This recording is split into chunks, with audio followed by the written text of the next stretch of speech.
62번 보험 민원에 대한 에센셜입니다.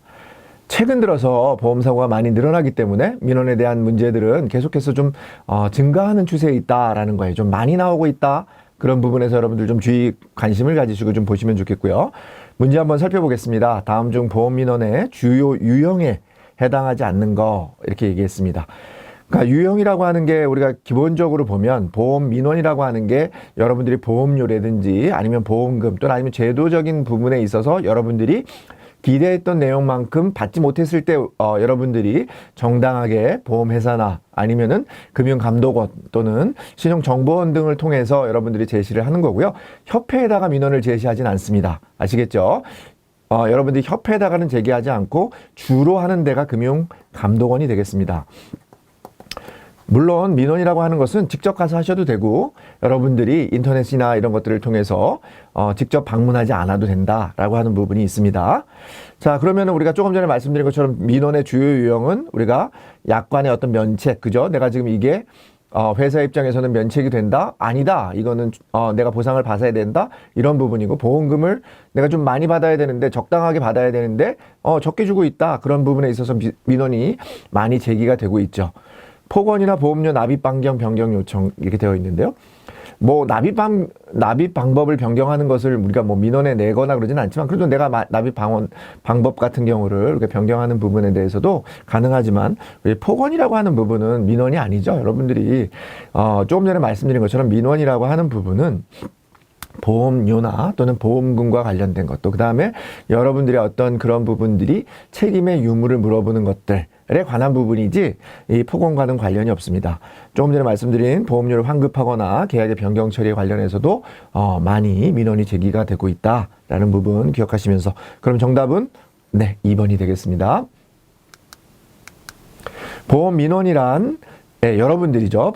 여러분들 모집인들이 보험 계약자들 그죠? 보험을 모집할 온 사람들, 그걸 계약자라고 하는데, 그걸 우리가 이제 넓게 얘기하면, 상품, 보험이라고 하는 상품, 금융상품을 소비하는 사람이 되겠죠. 그래서 보험 소비자가 누구한테 하는 겁니까? 보험회사에 대해서 이의 신청, 진정, 건의하는 표시다. 그래서 조금 전에 나온 것처럼 이렇게도 가로치기를 할 수도 있고요. 이런 게 뭐냐라고 요 보험 민원을 물어보는 경우도 있으니까 여러분들 같이 기억하시면서 둘 다 기억하시면 좋을 것 같습니다. 함정 한번 살펴보겠습니다. 우리 보험산업은 성숙산업이므로 기존 만족도보다는 신규 고객. 우리가 성숙산업까지는 맞죠. 그렇기 때문에 누구한테 더 집중을 해야 되는 거예요? 왜냐면 신규 고객이 최근 들어서는 보험산업이 포화 상태가 되었기 때문에 신규 고객이 적어지고 있습니다. 그래서 기존 고객에 대한 만족도가 훨씬 더 중요하다라는 부분입니다. 그래서 여기에 내용이 바뀌었으니까 틀린 부분이 되겠고요. 생명보험회사와의 민원 문제 발생 시 협회, 아까 말씀드린 것처럼 협회에다가 아니라 금융감독원에 직접 민원을 제기할 수 있다라고 말씀드렸습니다. 협회하고 민원은 무관하다 이렇게 보시면 되겠습니다. 보험금 및 재지급 지원은 보험 모집 유형에 해당하는 보험 민원이다. 이게 모집이 아니죠. 보험금하고 이게 지급하는 부분이니까 보험금 지급과 관련된 민원이지 모집과 관련된 민원은 아닙니다. 모집과 관련해서는 보험료 이게 관련이 되는 거죠. 그래서 여기 나와 있는 것처럼 보험금은 우리가 보험금 관련된 책임과 관련된 민원이지 모집과 관련된 민원이 아니다라는 부분입니다. 최근에 말씀드린 것처럼 보험 민원의 유형에까지도 시험 문제가 출제가 되고 있으니까 여러분들 그 교재에 나와 있는 4가지, 5가지 유형이 있지 않습니까? 예, 그 부분에 대해서 여러분들 한 번 정도는 읽어보시는 게 좋겠다라는 말씀 좀 드리면서 62번 에센셜을 마치도록 하겠습니다. 63번 보장성 보험료에 대한 세액공제, 이제 세금에 관련된 부분인데요. 우리 아무래도 이제 그 세금을 납입할 때 여러분들이 세액 공제를 받는 게 있습니다. 세액 공제가 중요합니다. 여러분들 종합소득세 같은 경우는 우리가 소득 공제를 받는다라고 얘기하는데 소득 공제라고 하는 것은 뭐 여러분들이 기타 소득이니 아니면은 뭐 연금 소득이니 아니면은 사업 소득이니 뭐 이런 근로 소득이니 관련된 부분이고요. 우리가 이제 보장성 보험료라든지 아니면 여러분들 뭐 연금 계좌 세액 공제라든지 이런 거 전부 다 이름 뒤에 세액 공제가 들어갑니다. 그래서 세액 공제다. 소득 공제가 아니라 세액 공제. 여러분들 문제를 읽어보시다 보면 뭐 요런 부분들은 혼돈하기 힘듭니다. 찾기가 어려워요. 저도 마찬가지로 어떨 때는 빠르게 문제를 풀 때는 저도 틀리는 경우가 있거든요. 왜 그러냐면 우리가 소득공제, 세액공제가 비슷하게 느껴지거든요. 근데 그런 부분들이 있으니까 여러분들 세액공제다라는 부분 좀 기억하시면 좋겠습니다. 자, 문제 한번 보겠습니다. 다음 중에서 세액공제 금액이 가장 큰 거. 자, 우리가 세액공제 되는데 보장성 보험료에 대해서는 기본적으로 보장성 보험에 가입했을 때 100만 원 한도로 12%. 그 다음에 장애인 전용 보장성 보험이나 장애인 보험에 가입했을 때도 100만 원 한도로 15%. 그래서 실은 각각 가입했을 때 가장 그 세액공제 금액이 크다는 것을 알 수 있습니다. 한 보험에 두 개를 들어봐야 한도가 100만 원이고 또 장애인도 마찬가지로 100만 원이기 때문에 우리가 한 보험에 금액을 크게 가입했을 때 100만 원 이상 가입한 것은 의미가 없습니다. 세액의 크기에는 변동을 주지 않습니다. 그럼 여기서 가장 큰 것은 뭡니까? 각각 한 건씩 들었을 때 실은 27만 원까지. 그죠? 12만 원, 15만 원이니까 지방소득세 별도로 했을 때 27만 원까지 세액공제가 된다라는 부분이니까 정답은 2번이 되겠습니다. 보장성 보험료에 대한 세액공제 요건으로 피보험자에 해당하는 기본공제 대상자 중 배우자의 연간소득 금액 요건은 우리가 이제 배우자들 뿐만 아니라 부모라든지 아니면 자녀에 대해서도 다 100만 원 이하가 되겠습니다. 나이 제한만 배우자가 없어요. 나머지는 뭐 부모인 경우에는 60세 이상, 나머지는 뭐 20세 미만, 20세 이하 뭐 이렇게 규정이 있는데요. 금액상으로는 전부 다 100만 원이니까 여러분 다 100만 원만 기억하시면 될 것 같아요. 자, 근로자가 배우자를 피보험자로 하여 일반 보장성 보험료를 연간 100만 원, 장애인 100만 원 아까 제가 계산했습니다. 12% 15%니까 12만 원, 15만 원 지방소득세 별도에서 27만 원을 세액공제한다. 이렇게 되어 있습니다. 자, 우리가 기본적으로 보장성 보험료에 대해서 세액공제를 받으려면 종합소득세 거주자가 아니라 근로자만 된다는 거 꼭 같이 기억하시면 좋겠습니다. 근로자에 한해서 되는 거고요. 장애인 전용 보장성 보험이나 이런 부분들은 장애인을 피보험자로 했을 경우에 해당되는 거니까 근로자하고는 관련이 없습니다. 아시겠죠? 개인 사업자로서 종합소득이 있는 경우 소득공제를 받을 수 없다. 제가 좀 전에 말씀드렸습니다. 개인 사업자가 아니라 근로소득자, 종합소득이 있는 거주자로서는 연금계좌 세액공제 같은 경우는 받을 수 있습니다. 그렇지만 보장성 보험료는 반드시 월급쟁이만 가능하다. 근로자만 가능하다. 기본 공제 대상자 중 부모의 나이 요건은 65세가 아니라 뭐라고 했습니까? 60세 이상이다. 이렇게 되어 있습니다. 요거는 암기사항이겠죠. 어떻게 왜 65세가 아니고 60세냐 이렇게 얘기하는 부분은 어려울 수 있으니까 그냥 우리가 60세를 물어보는 문제는 거의 없어요. 하나, 우리가 보장성 보험료 세액공제를 받을 때 부모에 대한 기본 공제 요건사항 중에 나이 조건이 60세다라고 기억하시면 되겠습니다. 자, 이상으로 63번 에센셜을 마치도록 하겠습니다. 64번 연금계좌 세액공제에 대한 부분입니다. 조금 전에 말씀드린 것처럼 우리가 이제 크게 보면 어떤 그 세금 혜택을 받는 게 보험료를 납입할 때가 있고요. 그죠? 납입할 때 이런 혜택을 받는 거, 세액공제를 받는 게 보장성 보험료나 장애인 보장성 보험료나 아니면 여기 나와 있는 연금계좌 세액공제 같은 경우는 우리가 납입 시에 세액공제를 받는 혜택이고요. 또 우리가 보통은 보험금을 수령할 때, 그죠? 보험금을 수령할 때 어떤 비과세를 받는다든지 아니면은 예를 들어서 혜택 받는 게 있지 않습니까? 그런 부분에 대해서는 우리가 보험금을 수령할 때. 자, 그래서 최근에는 요게 납입시다라고 하는 것도 물어본 적이 있어요. 그러니까 여러분들이 요거는 납입 시에 혜택을 받는 게 뭐라고요? 보장성 보험료 연금계좌 세액공제라고 보시면 되겠습니다.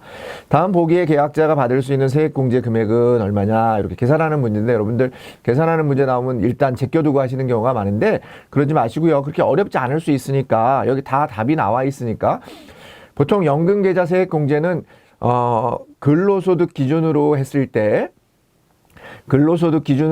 5,500만 원 이하일 때만 15%고 나머지는 다 12%입니다. 금액이 1억 원을 초과해도 12%니까 12%만 계산해주면 돼요. 나이 50세 미만이다. 이거는 혼돈을 주기 위한 부분이니까 그냥 보장성 보험이 200만 원이어도 우리가 100만 원 한도까지만 해준다고 했으니까 100만 원.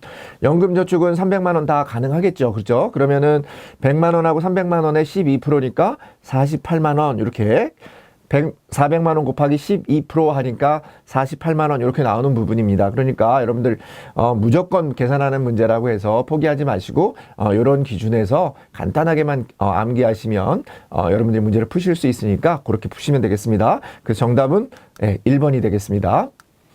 연관 문제 한번 보겠습니다. 우리가 개인 종합자산관리 계좌, 이건 아주 자주 나오는 부분은 아닌데 교재 뒷부분에 우리가 이제 혜택을 더 준다. 연금 계좌에 가입했을 때 우리가 최대 연금 계좌에 400만 원, 그다음에 퇴직 계좌에 300만 원, 그래서 700만 원 한도까지 우리가 보상을 받는데 그게 50세 이후가 넘어가면 그게 올해 기준 여러분들 이 문제를 풀어보시는 2023년 기준으로 보면 원래 2022년 연말까지 한시적으로 적용되는 거지만 50세 이상인 경우에는 이 부분이 좀 더 추가가 돼서 900만 원까지, 요게 600만 원까지 해서 900만 원 한도로 보상을 받는데요.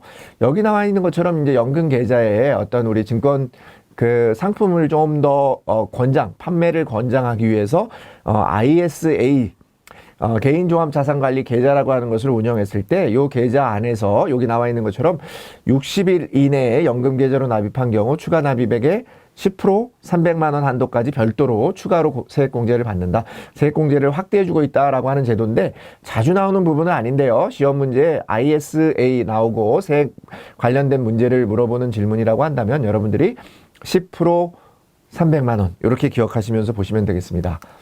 함정 한번 살펴보도록 하겠습니다. 종합소득 금액이 1억 원.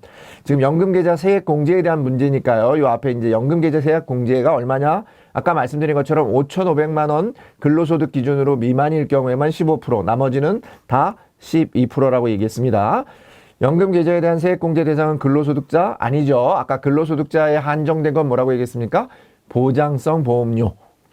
연금계좌 세액공제 같은 경우는 근로소득자 여부 관계없이 종합소득세를 납부하는 거주자라는 게 대상이 되겠습니다. 연금계좌 세액공제를 위해 계약을 체결한 후 10년 이상 유지를 해야 된다? 그런 부분은 없습니다. 그러니까 여러분들이 가입을 하시면 혜택을 받으시는 거고요.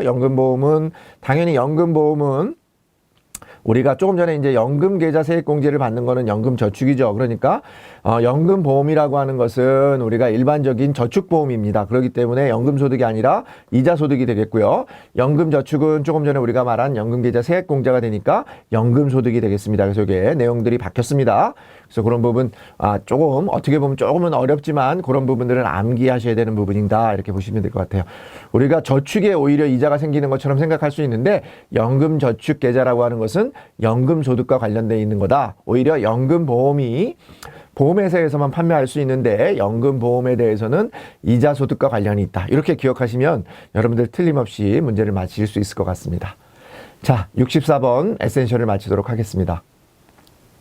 65번 저축성보험 보험차익 비과세 요건입니다. 조금 전에 말씀드린 것처럼 연금계좌 세액공제와 보장성보험료 세액공제는 여러분들이 보험료를 납입할 때 세액공제를 받는 혜택을 주는 거고요.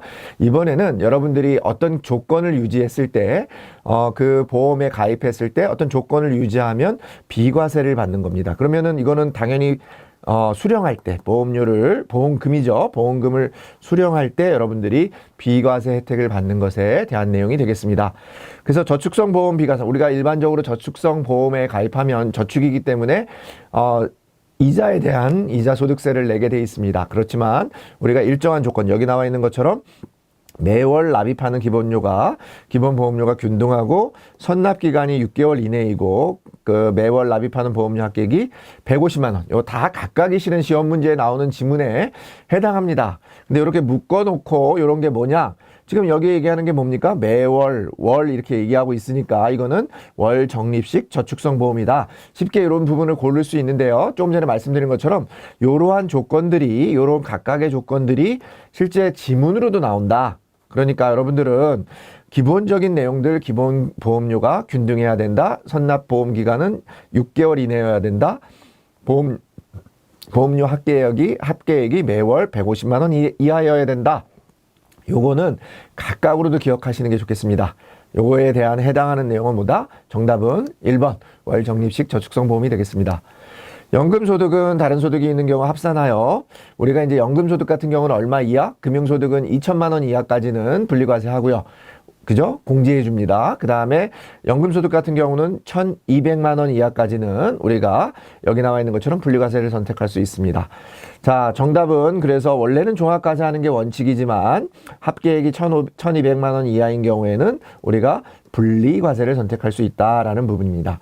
우리가 뭐 과세의 종류를 보면 우리가 종합과세에 들어가는 게 있고 처음서부터 종합과세에 들어가지 않는 것을 우리가 분류과세, 그죠? 여러분들 아시는 분류과세의 대표적인 것은 장기간 들었던 그런 소득에 대해서는 분류과세 해줍니다. 그 퇴직이나 우리가 양도소득 같은 경우에 대해서는 분류과세를 적용하죠.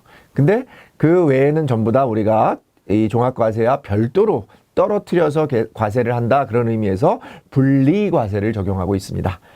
종합과세, 분류과세, 분리과세에 대한 구분에 대해서도 여러분들 상식적으로 알고 있으면 고객들하고 상담하실 때 도움이 되지 않을까 생각이 듭니다. 함정 한번 보겠습니다. 저축성 보험의 보험 차익은 연금소득으로 과세되지만 아까 말씀드렸습니다. 보험의 보험 차익이니까 우리가 연금소득이 아니라 이자소득으로 과세되지만 일정한 조건이 되면 비과세된다라고 했습니다. 월 적립식 저축성 보험의 비과세 요건 아까 기본보험료로 선납기간이 몇 개월이라고 했습니까? 6개월 이내이어야 적용된다. 자, 제가 아까 말씀드린 것처럼 기본적으로는 지문에도 나오는 내용이 되니까 여러분들이 그 기본적인 요건 꼭 기억하셨으면 좋겠습니다.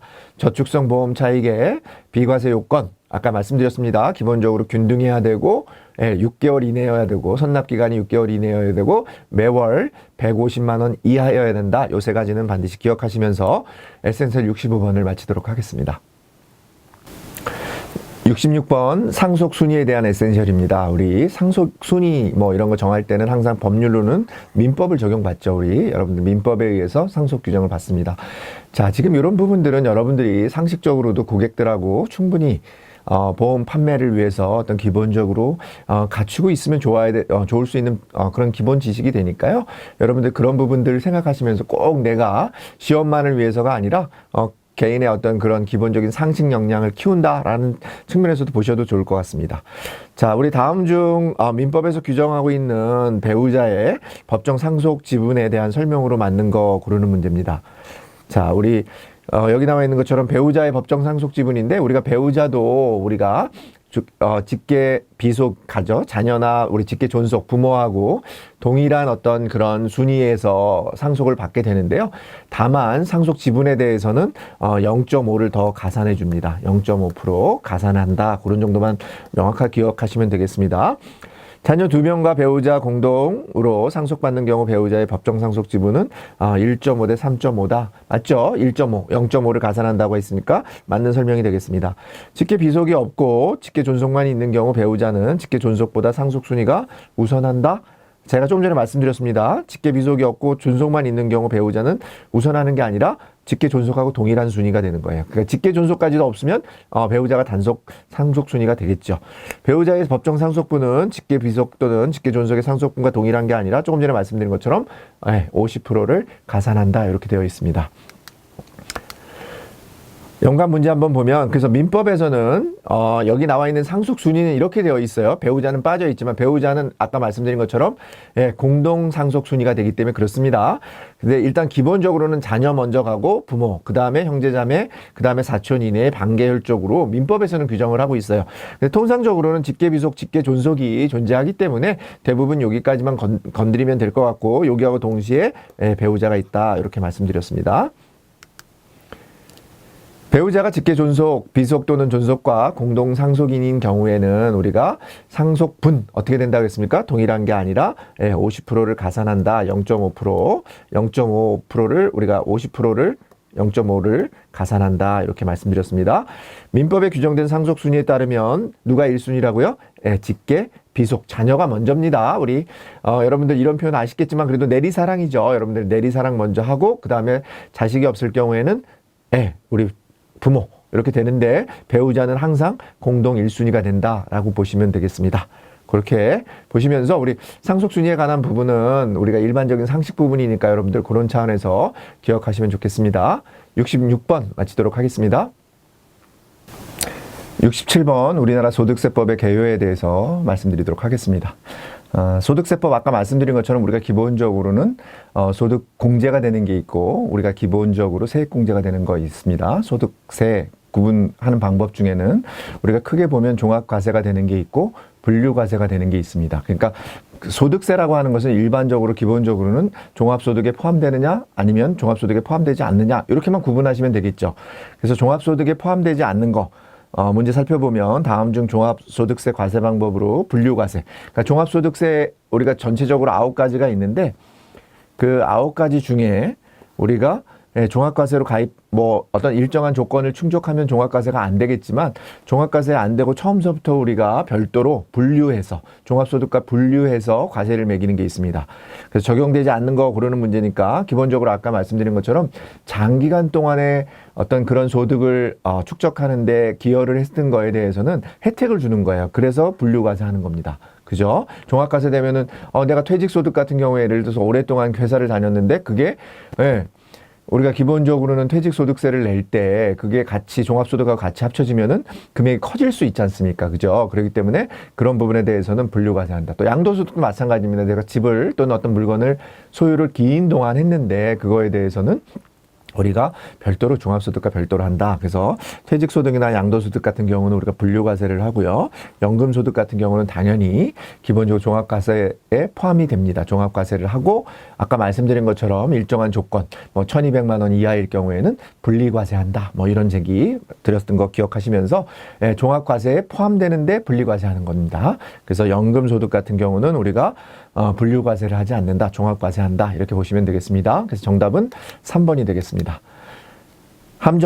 연관 문제 한번 보겠습니다. 좀 전에 말씀드린 것처럼 모든 소득들 같은 경우에서 모든 게 다 기본적으로 소득이 다 종합소득에 과세되는 게 아니라요.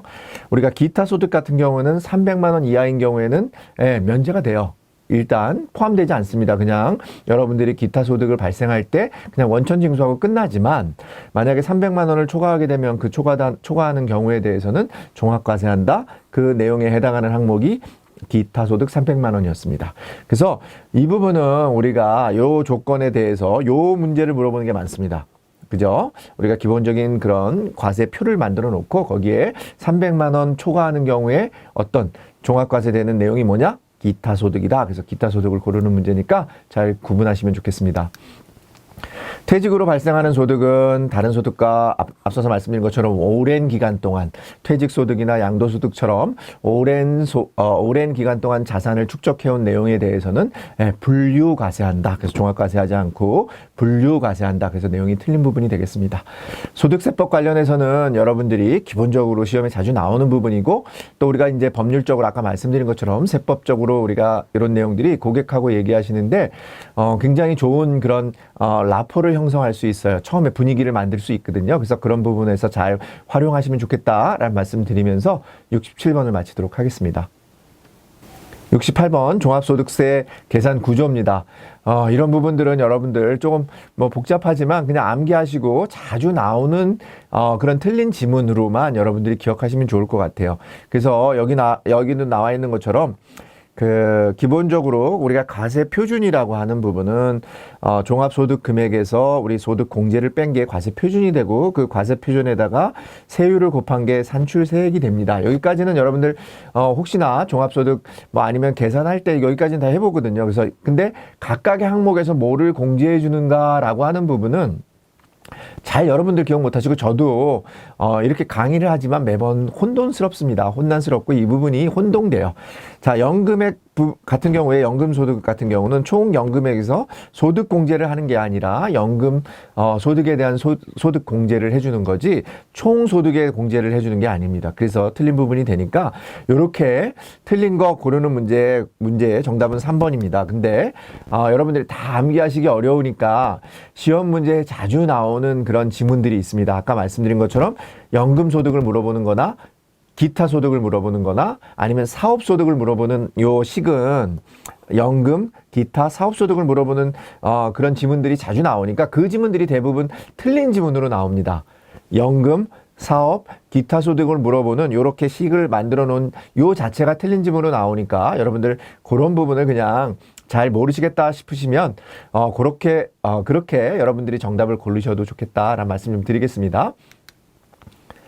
연관돼서 우리 종합소득세는 언제 신고합니까? 여러분 다 아시죠? 매년 5월 1일부터 5월 31일까지 신고하게 되어 있고요. 조금 전에 우리 지문에 나왔던 것처럼 세액을 계산하는 부분은 과세 표준에다가 세율을 곱한다. 라는 부분입니다. 그래서 우리가 산출세에서 여러분들 세금을 얼마나 내는 부분은 여기 종합소득 과세 표준이 내가 얼마의 소득을 받느냐에 따라서 실은 세율이 우리 종합소득 같은 경우는 6%에서 45%까지 우리가 단계를 정해놓고 소득 구간에 따라서 우리 그 종합소득세를 부과하고 있습니다. 그래서 그런 부분에서 여러분들이 정답을 고르시면 되겠고요. 자, 과세 표준이 4,600만 원, 8,800만 원 이하. 여러분들 이거 다 기억하시기 되게 어렵거든요. 이것도 마찬가지로 틀린 지문 위주로 기억하시면 되는데 25%는 없습니다. 우리 종합소득세에서는 24%. 세율이 적용된다. 종합소득 과세 표준이 3억 원일 경우에 42%의 세율이 적용된다. 아니라 45%. 그 다음에 사업소득은 총 급여액에서 필요경비를 제외한 금액이다. 사업소득은 총 급여액에서 필요경비가 아니라 사업소득 공제 금액을 제외한 금액으로 과산해서 과세한다. 종합과세한다. 사업소득은 종합과세하는 건 맞습니다. 자, 제가 조금 전에 말씀드린 것처럼 이 부분에서는 틀린 지문 위주로 여러분들이 암기하시는 게 좋겠다라는 부분이고요. 기본적으로 우리가 소득세, 종합소득세는 6%에서 45%의 구간별로 소득 구간별로 우리가 세율을 부과하고 있다. 이런 정도 기억하시면서 68번 마치도록 하겠습니다. 69번 금융소득에 대한 과세입니다. 요 별도로 우리가 이제 이런 항목이 나왔다는 것은 금융소득이 아무래도 이제 보험 상품이라고 하는 게 금융소득이지 않습니까? 여러분들이 이제 보험금을 받는 경우나 이런 부분들이 이자소득이나 이런 부분에 또는 상속이나 증여소득에 해당하는 부분이 되기 때문에 금융소득에 해당합니다. 여러분들이 이자소득이나 배당소득을 합친 것을 금융소득이라고 하는데 그런 부분에서 문제가 자주 출제가 되고 있습니다. 문제 한번 보겠습니다. 금융소득 과세 방법에 대한 내용으로 틀린 거 고르는 문제입니다. 그래서 우리가 소득세법에서 금융소득이란 이자소득과 배당소득을 합친 거다. 맞습니다. 금융소득 종합과세 여부는 우리가 소득 같은 경우는 전부 다 소득은 개별, 부부 합산으로 하는 부분이 없어요. 여러분들 뭐 재산세 같은 경우도 부부 공동으로 하지만 그 지분만큼 개별로 부과하는 거지 여러분들이 공동으로 하는 부분은 없습니다. 그래서 부부 합산이 아니라 개별로 되어 있다라는 부분이고요. 금융소득의 산출세액은 과세 방식과 분리과세 방식에 의해서 큰 금액을 산출세액으로 한다. 우리가 이런 부분들에 대해서 그 혜택을 주고 있어요. 금융소득 같은 경우에 대해서는 종합과세를 하거나 아니면 분리과세 방식을 선택할 수 있는데 그렇지만 적은 금액이 아니라 큰 금액을 기준으로 해서 산출세액을 정한다라는 부분 맞는 지문이 되겠습니다. 그래서 정답은 2번이 되겠습니다. 개별 과세한다라는 부분 꼭 기억하시면 되겠습니다. 금융소득 3천만 원, 퇴직소득 1억 원일 경우 종합과세되는 금액 우리 이것도 뭐 여러분들 이거 무슨 말이야 이럴 수가 있는데 아까 말씀드린 것처럼 금융소득은 2천만 원까지 공제를 해줘요. 2천만 원까지 공제해주고 연금소득은 1,200만 원까지 우리가 별도 분리과세를 합니다. 공제를 해주는 개념이죠. 그 다음에 퇴직소득 같은 경우는 아까 퇴직이나 양도소득은 뭐 한다 그랬습니까? 분류과세한다 그랬어요. 처음서부터 종합과세에 들어가지가 않습니다. 그러니까 1억 원 빼고 금융소득 3천만 원이 다 종합과세에 부과되는 게 아니라 2천만 원까지는 공제해 주니까 나머지 3천만 원에서 2천만 원을 뺀 1천만 원이 종합과세 소득에 해당하는 금액이 되겠습니다. 비과세 및 분리과세를 포함한 금융소득이 2천만 원, 우리가 2천만 원까지 공제해 주는데 포함한 게 아니라 비과세하고 분리과세니까 당연히 제외하겠죠. 비과세니까 포함시키면 안 되겠죠. 그래서 요 말에 의미가 있습니다. 비과세 및 분리과세를 제외한 금액이 2천만 원인 경우, 그래서 틀린 부분이 되겠고요. 집합투자기구로부터 받은 이익, 우리가 집합투자기구 뭐 펀드나 이런 것들을 통해서 우리가 받은 이익은 뭐라고 한다? 이자소득이 아니라 배당소득에 해당한다. 그런 부분이에요. 왜냐면 우리가 보통은 집합투자기구가 유가증권 같은 데 투자를 하니까 거기에서 배당이 나오거든요. 그래서 그거를 통틀어서 이자소득이 아니라 배당소득이다. 그래서 집합투자기구로부터 받은 이익은 배당소득이다. 이런 정도 같이 기억하시고 2천만 원 한도 내에서 공제를 해주고 있고 퇴직소득은 다시 한번 리마인드 차원에서 분류과세한다. 이렇게 기억하시면서 69번 마치도록 하겠습니다. 70번입니다. 우리 연금소득에 대한 분리과세입니다. 연금소득 같은 경우는 우리가 이제 중요하죠. 여러분들 보험 상품 중에도 연금보험 같은 거 많이 가입을 하게 하는데요. 우리가 노후에 자금을 마련하는 건데, 그러니까 연금소득에 대해서는 혜택을 주는 거예요. 왜냐하면 노후 자금인데 그 부분에 대해서도 어렵사리 소득을 마련했는데, 저축을 통해서 소득을 마련했는데, 연금 재원을 마련했는데, 그 부분에 대해서 일반적으로 동일하게 이자 소득이나 이런 것들을 부과했을 경우에는 그런 연금 소득의 재원이 많이 부족해지거나 떨어질 수 있지 않습니까? 그죠? 깎일 수 있단 말이에요. 그래서 그런 부분들을 우리가 좀 막아주는 차원에서 연금소득 분리과세는 우리가 그런 연금소득에 대해서는 분리과세를 적용한다. 그런 문제가 되겠습니다.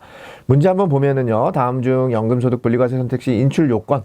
그러니까 연금소득을 분리과세하기 위해서는 인출 요건이 있어요. 그냥 무조건 연금보험에 가입해서 되는 게 아니라 여기 나와 있는 것처럼 우리가 연금은 몇 세부터 받습니까? 통상적으로 55세. 그죠? 그 다음에 가입한 이후부터 10년이 아니라 5년. 그 다음에 연금 수령 연차가 6년 이상인 경우가 아니라 우리가 통상적으로는 11년차 이상인 경우에는 한도를 정하지 않습니다. 그러니까 11년차까지는 우리가 한도를 정하지 않는다. 그러니까 요 숫자들은 기억하시고, 그러면 맞는 거 고르는 문제니까 정답은 1번이 되겠습니다. 자, 우리가 그 연금소득과 관련해서는 크게 보면 뭐 문제가 나올 수 있는 게 연금소득 분리과세 요건 55세 이상 5년 이상 5년 이상 우리가 그 납입을 해야 되고 5년 이상 그 납입을 해야 되는 조건, 유지해야 되는 조건이 있고요. 그 다음에 조금 전에 말씀드린 것처럼 기본적으로 연금소득 같은 경우는 고령자들이 받는 부분이니까 나이에 따라서 그 연금소득에 대해서 그 공제 혜택을 주고 있습니다. 원천징수 세율에 대한 혜택을 주고 있는데, 그게 뭐냐면 70세를 기준으로 해서 70세보다 미만, 70세 미만이면 5%, 80세, 그러니까 70세 이상 80세 미만이면 4%, 80세 초과 80세를 넘어가면은 3%를 부과하고 있습니다. 80세 이상이면. 근데 요거하고 동시에 우리가 종신으로 내가 연금을 수령할 때 나이에 관계없이 55세부터 내가 죽을 때까지 연금을 수령한다. 그렇게 되면 받는 금액이 세제 혜택이 4%입니다. 그래서 요 두 가지 조건이 비교됐을 때 적은 금액을 우리는 세율로 정합니다. 자, 여기서 나와 있는 것처럼 83세인데 종신계약에 따라서 받는 거니까, 내가 종신토록 받는다는 거니까 기본적으로는 4%를 받는 거예요. 그죠? 근데 83세니까 얼마를 받을 수 있어요? 3%를 받을 수 있습니다. 그러면 둘 중에 적은 거 3%를 적용한다. 이런 얘기입니다. 자, 꼭 기억하시고, 이런 문제가 나오는 게 여기 구간에 있을 수 있겠죠. 만약에 70세 미만인데 종신으로 받는다 그러면 받을 수 있는 원천징수 세율이 얼마라? 5%가 아니라 4%가 되는 거죠. 그런 문제까지 같이 기억하시면 되겠습니다. 연금소득 및 금융소득을 합산한 금액이 2천만 원 이상일 경우에 종합과세한다. 우리가 연금소득하고 금융소득하고는 우리가 통상적으로는 뭐 합산 이런 내용들이 자체가 잘못된 지문입니다. 그래서 우리가 통상 아까 말씀드린 것처럼 연금소득 같은 경우는 뭐 사적연금 합쳐서 1,200만 원이 초과되면 종합소득 과세할 거고요. 마찬가지로 금융소득도 비과세 그런 금융소득 같은 것들을 제외하고 금융소득이 2천만 원 이상 초과되면 2천만 원 이하까지는 공제하고 원천징수한다라고 되어 있습니다. 자, 연금소득자가 70세 미만이면 아까 말씀드린 것처럼 5%인데, 그죠? 5% 세율로 적용받아야 되는데 6% 세율로 적용받는다. 벌써 틀린 지문이고, 아까 말씀드린 것처럼 종신으로 받는다 그러면은 5%하고 4%를 적용하니까 뭘 적용한다? 최종적으로는 4%를 적용한다. 같이 한꺼번에 기억하시면 좋겠습니다. 연금소득 분리과세에 대해서 우리 살펴봤습니다. 71번 보험 설계사 세제에 대한 에센셜입니다. 우리 이 부분도 우리 앞에서 뭐 기억나시나요? 우수 인증 설계사 꼭 나온다고 하듯이 우리 매번 시험에 나올 수 있는 거.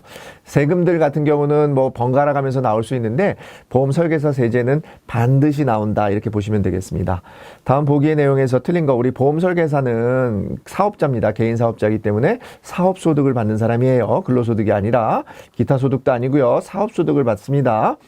자, 보험설계사가 연말정산 대상 사업소득 외에 다른 종합소득이 있는 경우에는 당연히 종합소득 신고를 해야 되고, 다만 직전 기간에 과세기간에 7,500만 원 이상일 경우에는 우리가 연말정산 7,500만 원 이상인 경우에는 연말정산으로 납세 의무가 종결되지 않아요. 7,500만 원 미만일 때, 7,500만 원 미만일 때는 그냥 간편장부 대상자로 해서 여러분들 그냥 분리과세 원천징수합니다. 그렇지만 다음 연도 우리가 종합소득 신고는 항상 5월이죠. 그러니까 문제, 지문은 되게 복잡해 보이지만 문제는 의외로 정답은 쉬운 그런 부분을 골라내시면 되겠습니다. 오히려 지문을 더 헷갈리게 해놨네요. 가나다로 안 해놓고 답원을 중간에 넣어놨습니다. 여러분들 이런 것도 시험 문제 푸실 때 틀릴 수 있습니다. 이런 경우도 나오는 경우가 있습니다. 이렇게 그 순서상으로는 세 번째지만 두 번째에 껴놓고 문제를 물어보시는 경우 있으니까 그런 부분들 주의해서 문제, 지문 다 풀어놓고 정답 틀리시는 경우가 있을 수 있으니까 그런 부분 주의해야 된다라는 말씀 한번 더 드려보겠습니다. 보험 설계사에게 매월 모집수당을 지급할 때 적용하는 원천 징수세율은 3% 10일까지입니다. 3% 다음 해당 그 세무서에 다음 달 10일까지 그 3%의 원천 징수세율을 합니다. 아까 말씀드린 것처럼 7,500만 원이 넘어가지 않으면은 이렇게 원천 징수하고 종결이 돼요. 보험 설계사는 연말정산 또는 소득세 확정 신고 시에 해당 원천 징수세액을 기납부한 거니까 기납부세액으로 공제받을 수 있습니다. 여러분들 낸 거니까 내가 만약에 종합소득 신고를 하게 될 때 내가 이미 낸 그 원천 징수세는 기납부세액으로 공제받을 수 있다.